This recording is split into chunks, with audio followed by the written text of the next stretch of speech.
Olá, meus queridos, eu cumprimento a todos mais uma vez com a paz do Senhor e Salvador Jesus Cristo. Estamos aqui para darmos continuidade com os nossos subsídios da nossa EBD, Escola Bíblica Dominical. A você, meu amigo aqui de Presidente Epitácio região, você é o nosso convidado a estar presencialmente conosco em nossa igreja Evangélica Assembleia de Deus, Ministério do Belém, em nossa sede, na Rua Cuiabá 146, em frente da Caixa Econômica Federal. E na congregação onde nós estamos, no bairro da Vila Esperança, todos os domingos, no mesmo horário, às 8h30 da manhã, nós já estamos dando abertura da nossa escola bíblica, lá ali no bairro da Vila Esperança, na Rua Antônio Fenôncio Lopes, 2034. Essas aulas aqui virtuais não substituem a aula presencial. Então é importante que você, meu amigo, professor ou professora, o aluno, que seja assíduo na escola bíblica, participe, leia a revista, leia o livro de apoio, compre dicionário, enciclopédias, se dedique, se debruce, leia todos os capítulos de Esther, a qual nós estamos estudando, que isso é muito importante. Isso vai nos auxiliar muito na aula, vai ser um recurso, e é um recurso muito importante, amém? Muito bem, nós estivemos na lição passada, que na verdade uma vai complementando a outra. Estivemos na lição de número 9, que falou sobre a conspiração de Ramã contra os judeus. Trabalhamos aí esta ideia de conspiração, né? Conspiração, que é um conluio, é algo que se faz em secreto, é algo que a pessoa trama, né? Às escondidas, maquina um mal contra outra pessoa. E aí nós falamos sobre a conspiração de Ramã contra os judeus. E algumas lições aí atrás, nós vimos que Ramã, esse Ramã, o Agagita, ele é da descendência de Agag, ou do rei Agag, a qual lá em 1 Samuel, capítulo 15, nós vemos que Samuel ordena a Saul que mate, que aniquile todo. Mas ele separou o melhor, tomou vivo ali Agag, porque o homem sempre tem essa tendência a separar o melhor, né? A sempre querer o melhor. Saul sempre querendo ser o melhor, Saul sempre querendo destaque, Saul sempre querendo a primazia, e também a desobediência, e querendo mais sacrificar do que obedecer ao Senhor. E sempre transferindo a culpa para o povo. O povo fez isso. E ele também, quando vai confessar, ele não confessa os seus pecados ao Senhor, ele confessa a Samuel. Então esse foi o fracasso de Saul. O fracasso de Saul foi querer a honra. Aparentemente ele começou escondido, mas ele quis honra, privilégios, mérito, mas não teve um compromisso com o Senhor. Muito bem, queridos, então trabalhamos esse assunto, e aí vemos como que foi, pelo menos aí umas 4 escolhas do rei Assuero, que é Xerxes, que a primeira escolha dele ali foi a tomada de decisão de uma nova rainha, a qual Deus tinha um plano, que era Esther. Deus queria colocar Esther naquele reino para substituir Vasti. E também a segunda decisão dele foi daquela conspiração. Aquela conspiração ali, né, feita pelos os dois que trabalhavam ali com o rei ali, né, que é Bigtan e Teres. Tramaram matar o rei. E Mardoqueu, sabendo disso, não é que ele fofocou, mas ele denunciou as coisas erradas que aqueles dois estavam fazendo. E aí nós vemos que o rei também Assuero, ele aqui agiu com prudência, procurou investigar o caso. Ele não foi movido por aquilo que Satanás tem, as táticas de Satanás. Ouvi falar, ouvi dizer, me falaram, me disseram. Não, ele procurou investigar. Por mais que foi Esther que falou, que trouxe essa informação a ele, ele procurou investigar para agir com justiça, para agir com prudência. E aqui cabe uma lição para você líder, para você juiz, para você promotor, para você advogado, mesmo se é cristão ou não, Mas o cristão se exige mais ainda, você ser prudente, você ser cauteloso, tomar cuidado com as falsas testemunhas. Aqui, Provérbios 6, aquele que semeia contenta os irmãos é os pior ainda do que aquele que fez. Muito bem.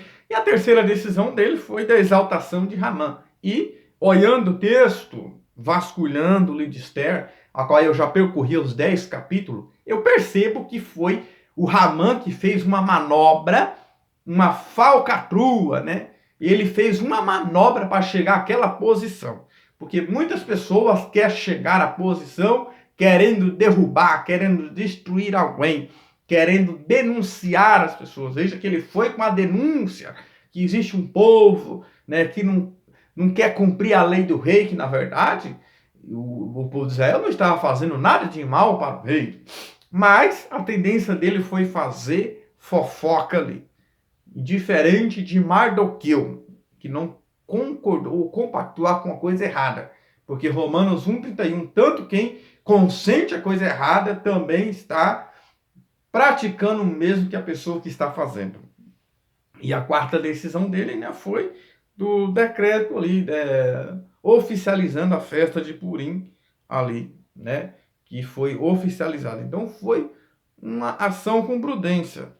Só que nós vamos perceber, queridos, no decorrer dessa história, né, o que aconteceu nesta conspiração foi que Deus, ele deu vitória. Nós falamos sobre também o perigo do antissemitismo moderno. O que é o antissemitismo, querido? Antissemitismo quer dizer alguém que é contra os judeus, a nação de Israel. Porque anti quer dizer contra. Semitismo, semita, vem do povo semita. Lá em Gênesis 9, procura lá que você vai ver que Abraão, ele veio da linhagem de Sem. Veja que Noé teve 3 filhos, Sem, Cã e Jafé. Sem foi da linhagem que veio Abraão, os judeus. Perceba que é um povo que veio do outro lado, ainda não tinha o povo judeu, né, que começou ali a partir de Abraão, só que Abraão veio da linhagem de Sem, dos semitas, quer dizer, a nação de Israel. Então, antissemitismo quer dizer contra a nação de Israel. E precisamos tomar também com o antinacionalismo, ou seja, contra a nação de Israel. E também o antirracial, ou seja, o antirracismo, né? Ou seja, eu ser contra essa raça, esse povo judeu. E a Bíblia nos ordena, que como no Salmo 122, a nós orar e abençoar a nação de Israel. E isto é uma grande preocupação, porque nós temos aí um presidente que está até fazendo algumas ameaças, afronta ao povo de Israel. E o Brasil, hoje, tem uma bênção sobre o Brasil, porque foi através de um brasileiro chamado Oswaldo Aranha, com voto Minerva, ele votou a favor da nação de Israel e ela foi oficializada como Estado, como nação organizada em 1948. Mas as perseguições continuaram. Nós vimos aí os holocaustos, os nazistas, né? Então, houve aí a Primeira Guerra Mundial, houve a Segunda Guerra Mundial, a Primeira Guerra Mundial, morrendo 50 milhões, a Segunda 50 milhões, 6 milhões de judeus foram exterminados aí. Então, queridos, foi algo terrível, né? Foi algo terrível. Se você buscar aí as perseguições que Israel teve, foi algo macabro. Muitas vezes é inocência, né? E tem muitos que é anti-Israel, quer dizer, é contra Israel. Eles vêm com as suas teologias, as suas interpretações, né, equivocadas, dizendo que isso foi Israel que matou o Messias, matou a Cristo. Mas nós sabemos que foi Jesus que se entregou lá na cruz pela minha e pela sua vida. O que aconteceu foi apenas que Deus tinha um plano e o plano dele é perfeito, né? E o plano dele é perfeito.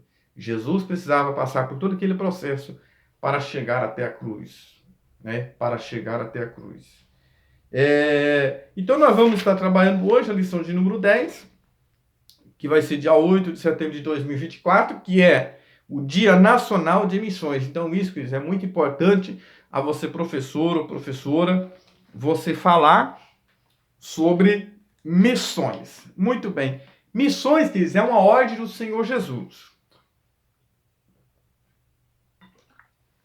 Lá em Marcos 16:15, o próprio Senhor Jesus, ele disse: portanto, ide pregar o evangelho a toda criatura. Quem crê e for batizado será salvo, mas quem não crê será condenado. Muito bem. Existe uma ordem, é o ide. Marcos 16:15 é o imperativo. Significa indo, ou seja, é uma ordem.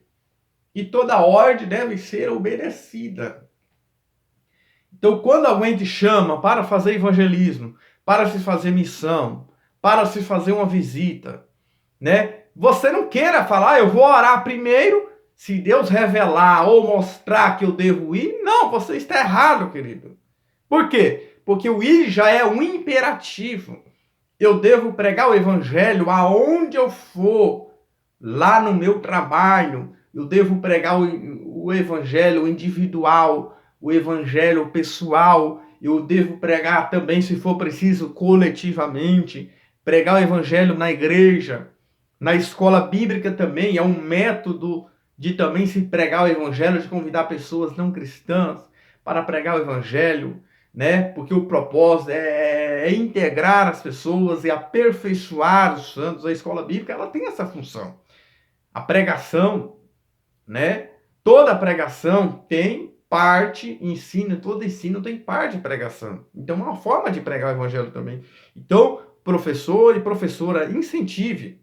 Fale sobre missões, fala sobre a importância de missão. Quem ganha alma, como diz o Napoleão Falcon em um seminário que eu estava assistindo, quem ganha alma, ele gera um filho para Deus. E é um grande privilégio você gerar um filho para Deus. Muito bem. O plano de livramento e o papel de Esther. Então, Deus, ele tendo ali um plano de livramento. Mas Deus, como eu já disse, ele precisava usar uma pessoa. E essa pessoa se chama Esther. Haja vista, Mardoqueu, que é o seu pai adotivo, que era primo, se tornou pai adotivo, ele contribuiu com. Ele não foi o protagonista, né? Mas ele foi um coadjuvante. Foi ele que instruiu Esther, educou, sempre acompanhava, cuidou dela como pai e mãe ao mesmo tempo, que ele não tinha pai nem mãe porque havia morrido. Ele fez as duas funções. Ele educou espiritualmente. Então não pode esquecer que por trás de uma grande mulher Esther tem um grande homem Mardoqueu, que foi o seu pai, né? Que cuidou dela, que adotou ela como filha. Então isso é muito importante. Esther teve um grande papel. E no nosso tópico 1 nós vamos trabalhar, queridos, aqui, sobre o quê? Sobre o perigoso plano e o temor de Esther. O tópico 1 e o item 1 fala lamento, choro e compadecimento. Nós vemos, queridos, que Mardoqueu, ele foi um homem que não escondeu o seu abatimento. Quando ele soube da crítica situação, o que ele fez? Ele foi ali para uma praça, ali, ficou fora da porta, colocou uma roupa de cilício, se vestiu de saco cinza, para mostrar que não estava bem, para mostrar que a situação era grave. Ele não ficou ali para chamar a atenção de Esther, para se aparecer ou para se exibir. Não. Ele até já abriu mão de algumas coisas, de um período ali no seu trabalho, mas sempre ele voltou aí à sua função. Mas ele tomou uma atitude, porque ele tinha que fazer alguma coisa, porque ele não poderia falar diretamente com Esther, e nem mesmo ir lá, porque fazia 30 dias que Esther não tinha sido chamada pelo rei Xerxes. E não era assim, de qualquer maneira, chegando lá e falando com o rei. Então, Mardoqueu precisava dar um jeito de chegar até Esther aquele acontecimento. E através ali dos eunucos, através ali das princesas, as concubinas que ajudavam ali a Esther. Então, ela ficou sabendo daquela situação. E veja, queridos, eu e você precisamos entender que quando nós estamos passando com uma luta, quando nós estamos passando por uma prova, eu e você precisamos fazer o quê? Precisamos compartilhar as nossas necessidades. Mardoqueu, ele precisaria compartilhar com Esther o sofrimento, a sua necessidade. E aí, quando Esther, a qual não sabia até então da trama, queridos, ou não dá, o texto está obscuro, se ela ficou ciente, o momento de tudo isso, mas nós vamos perceber, queridos, que Mardoqueu, então, leva uma informação a Esther por meio de um homem chamado Hataque. Esther, para querer saber, lá em Esther capítulo 4, ela quer saber o que está acontecendo. Ela quer se envolver, se inteirar por dentro daquilo que está acontecendo. E Hataque significa verdade. Ou seja, Esther realmente ela quis saber a verdade. Nós estamos vivendo, queridos, em dias de muitas falsas informações, de muitos fake news, que é um nome bonito para mentira. Mas eu e você precisamos tomar cuidado antes de compartilhar hoje qualquer coisa nas redes sociais, sem saber se é verdade ou se tem fundamento ou não. Esther envia Hataque para saber o que estava acontecendo, que significa verdade. E a verdade é quem? Jesus é o caminho, a verdade e a vida. João 14,6. O crente não pode mentir. E aí me lembrei também agora das 3 peneiras de Sócrates. As 3 peneiras de Sócrates. Quando alguém vai até você para falar qualquer coisa, você precisa, no mínimo, fazer a ele 3 perguntas. Primeiro, é verdade? A primeira coisa. Segundo, tem algum benefício? Terceiro, tem alguma utilidade naquilo que você vai falar? O primeiro ponto é isso, queridos. Eu preciso saber, então, a primeira base o primeiro filtro é se é verdade. Segundo, bondade. Terceiro, utilidade. Verdade. E aí depois você pergunta, tem algum benefício nisso? Terceiro, vai ter alguma utilidade nisso? Então você fala assim para a pessoa. Então, se não é verdade, se não tem nenhum benefício, se não tem nenhuma utilidade, guarda para você. É assim que as 3 peneiras de Sócrates. E Esther, ela procurou, querido, saber a verdade. Então, Mardoqueu também compartilhou as suas necessidades com Esther. Era necessário. E o que diz a Bíblia Sagrada também, apontando para os nossos dias, e que o apóstolo Paulo falou lá em Romanos capítulo 12, e o versículo 15 diz o quê? Alegrai com os que se alegram e chorai com os que choram. Mas, infelizmente, querido, é mais fácil nós chorar com os que choram do que se alegrar com os que se alegram. Eu vou lhe explicar. De repente chega um irmão até você e fala, eu comprei um carro novo. E aí você anda de bicicleta velha. E aí, vai ser fácil você se alegrar com o irmão sabendo que você tem uma bicicleta velha? Pelo que o Senhor Jesus nos ensina, é que nós devemos o quê? Se alegrar. Ah, você vai falar, ah, é mesmo, mas você não vai ficar feliz. Você não vai ficar contente. Mas a Bíblia nos ensina completamente ao contrário. Nós temos que se alegrar com o irmão. Quem sabe não é o meu tempo, ou o tempo de eu conquistar ainda o meu também. Ou não sei se Deus tem outra coisa para mim também. Tudo isso nós precisamos saber. Precisamos se alegrar com aqueles que se alegram. Se o irmão arrumou um trabalho, uma porta de emprego lá no banco, e você é um servente pedreiro, glorifique a Deus, se alegra com ele ou com ela. O irmão se formou, se alegra, queridos. E também Paulo diz, chorar é com os que chora também. Paulo diz que temos que se alegrar com os que se alegram e chorar com os que choram. Então vou explicar agora chorar com os que choram. De repente você vai lá no velório, e aí as pessoas começam a chorar, você começa a ver alguém chorar, e automaticamente você se comove e você vai chorar também. Então, é mais fácil que nós chorar com os que choram do que se alegrar com os que se alegram. Mas o Senhor Jesus nos ensinou completamente diferente. Que temos que se alegrar com os que se alegram e também chorar com os que choram. Porque hoje o irmão está se alegrando. Amanhã pode ser você que está se alegrando. Hoje o irmão está chorando.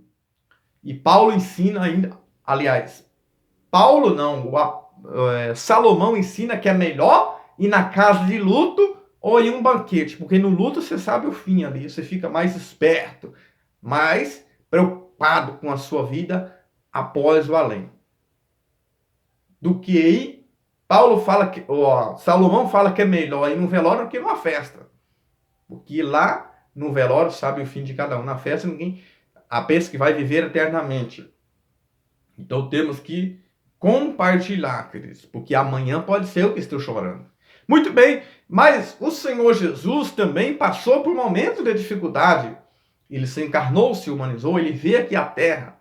Então, queridos, Jesus, ele chama-lhe 70, dos 70 chama 12, dos 12 ele escolhe 3, desses 3 ele seleciona um. Veja que Jesus selecionou 3 pessoas para estar em 3 momentos com ele.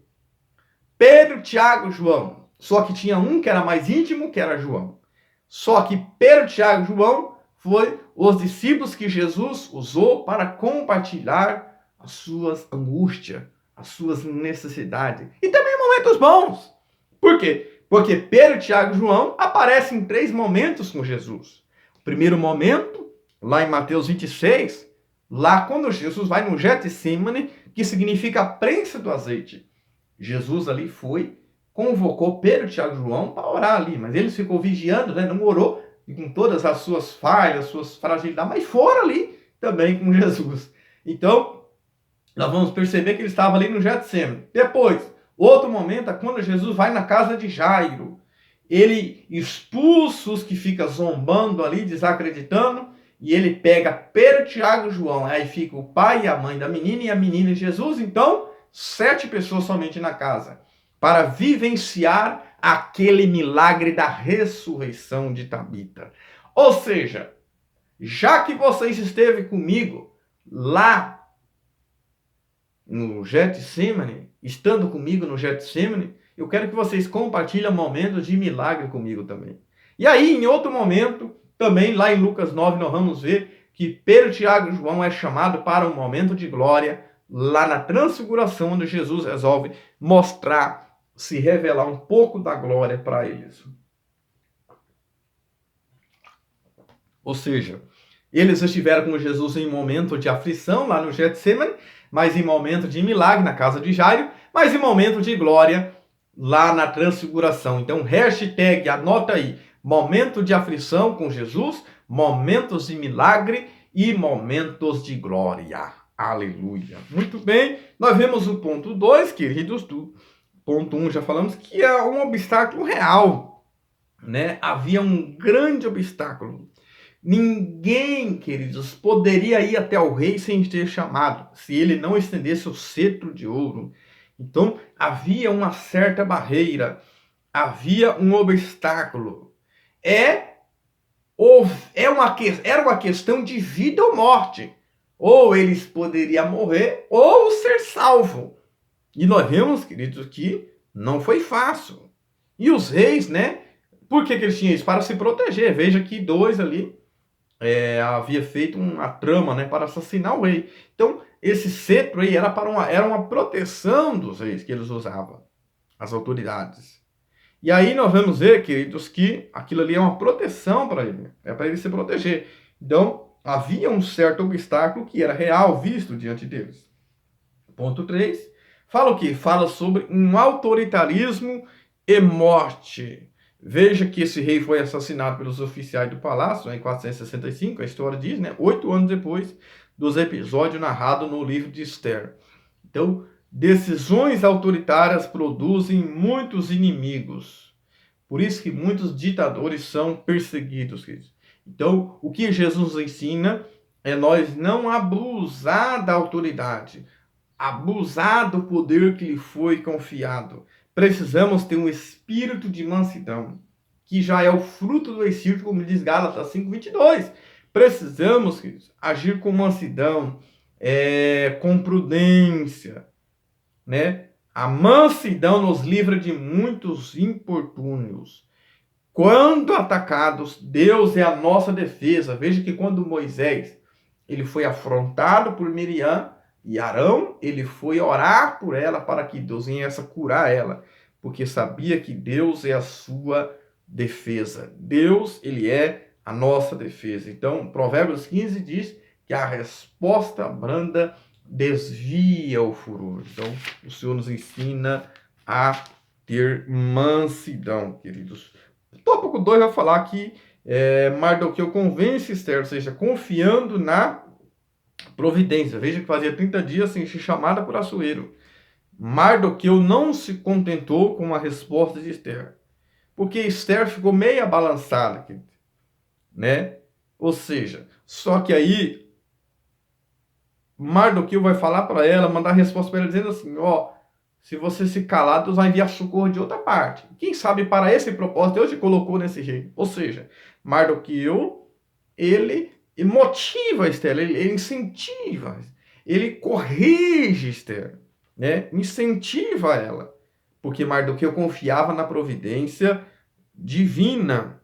Ele confiava na providência divina. Então, nós vemos, queridos, que ela ficou meio balançada, porque ela era rainha, ela estava no palácio. Só que nós vamos perceber que depois ele fala para ela, você foi colocada para isso. Se você não fizer... E aí foi então que Esther convocou um jejum de 3 dias. Ponto 2. Primeiro Deus, depois o homem. Ou seja, a primeira coisa que Esther fez foi fazer um jejum, convocando as suas moças, convocando ali todos para um jejum de 3 dias e 3 noites, né? Veja só, ela fez isso junto com as moças que assistiam no palácio. Veja que ela procurou equilíbrio e prudência. Ela procurou primeiro falar com Deus, buscar as coisas espirituais. Aqui está uma lição para mim e a sua vida. Como que está a minha e a sua vida? Você está primeiro buscando a Deus? E Esther não falou para o rei que estava jejuando. Porque o Senhor Jesus ensina o quê? O jejum, quando for orar, jejumar, não precisa ficar mostrando, eu estou jejuando. Não, isso é orgulho, queridos. Então temos que buscar o reino, Senhor, buscar com fé, perseverança. Precisamos tomar cuidado com o secularismo. Veja que aqueles judeus que ficou ali em Suzã, naquela região, não quiseram saber de voltar para Jerusalém, mas alguns que voltou lá também não queriam construir o templo, ou seja, entrou pelo caminho do comodismo. Precisamos tomar cuidado hoje, queridos, que temos que priorizar o reino de Deus. Nós vivemos um mundo secularista, em que as pessoas querem trabalharem de dia e de noite para ter. Não é pecado, não é errado trabalhar, mas eu tenho que tirar um tempo para Deus também. Hoje nós temos aí o culto ao corpo, hoje nós temos o narcisismo. Não é a lição aqui, mas a geração selfie, é o culto ao corpo, é academia e mais academias. Não estou dizendo que é pecado ou que é errado, mas você tem que priorizar o reino de Deus na sua vida. Como que você vai deixar um culto de terça, ou um domingo de manhã, ou um culto domingo à noite, para fazer outras coisas, sendo que é o primeiro dia da semana, é o dia de nós entregarmos as nossas primícias ao Senhor? Sabemos que temos que cuidar do corpo, da saúde, alimentação, dormir bem, fazer exercício, caminhada, isso é importante, mas eu e você temos que priorizar, queridos, o reino de Deus. O reino de Deus. Não podemos, queridos, tentar a Deus, o ponto 3 aí, confiar em Deus não é tentá-lo. Não é você jogar Deus na parede. Não é você, eu estou revoltado com Deus. Não é isso. É você confiar em Deus. Temos que tomar cuidado com a autoconfiança, a confiança em si mesmo. A confiança no homem é relativa. Você entra no avião, mas só Deus sabe. Mas a confiança em Deus é plena. Esther aqui confiou plenamente em Deus. Ou seja, precisamos tomar cuidado, não tentar a Deus. Se você tomar um copo com veneno, sabendo o que é, Deus não vai te livrar, mas de repente, de imperceptível, você toma um veneno, Deus vai te livrar, porque você não fez por intenção. Igual a cobra. Se você dormir com ela, ela não pode não fazer nada com você. Eu já vi isso acontecendo na minha família. Mas se você pega ela, cutuca ela, ela vai te picar. É isso que é tentar. Jesus ensinou, não tentarás o Senhor teu Deus. Então, o tópico 3, fala do plano de Esther, entrar para a presença do rei e propõe um banquete. Prudência e preparação. E ação. Prudência, veja, ela fez ali o jejum, depois fez ali um banquete, que era estratégia. Naquele banquete, convidaria Ramã para participar também, é aonde que ela ia fazer o seu pedido. E aí o ponto 2, estendendo o cetro. O rei estendeu o cetro. O cetro é um bastão de comando. Quando ele estende para ela, ele está dizendo, você está sendo recebida aqui. Esse bastão é um símbolo de autoridade.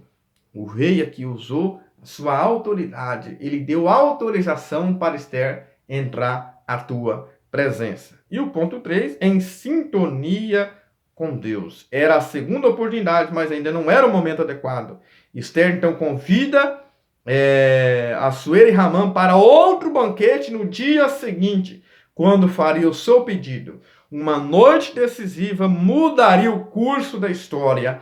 Os desígnios de Deus são perfeitos. A providência divina está guiando Esther em todos os detalhes, assim como Deus guiou Esther em todos os detalhes, queridos. Por quê? Porque Deus tem um plano de livramento, mas Deus precisaria que Esther se colocasse na brecha para ser usada pelo Senhor para a salvação dos judeus, a qual veio o Messias Jesus, a qual veio a salvação para a minha e a sua vida. Então, glorifica ao Senhor. Se não fosse Esther, naquele momento, naquele contexto, nós não teria o Messias vindo da geração, ainda que Deus ia usar outros meios, mas o meio que ele usou foi Esther para trazer a salvação dos judeus, a salvação que vem dos judeus, através de Cristo Jesus, sobre a minha e a sua vida, porque Deus tem um plano de livramento e o papel de Esther. Amém? Que o Eterno continue abençoando a sua vida, a sua casa, a sua família. Se inscreva no nosso canal, deixe o seu comentário e compartilhe nos grupos, nas redes sociais e seja edificado em nome do Senhor Jesus. Preciso de 1000 inscritos para mim gravar um vídeo ao vivo e você acompanhar juntamente comigo ao mesmo tempo. Amém? Nos ajude aí, vamos chegar a 1000 inscritos aí em nome do Senhor Jesus. Amém.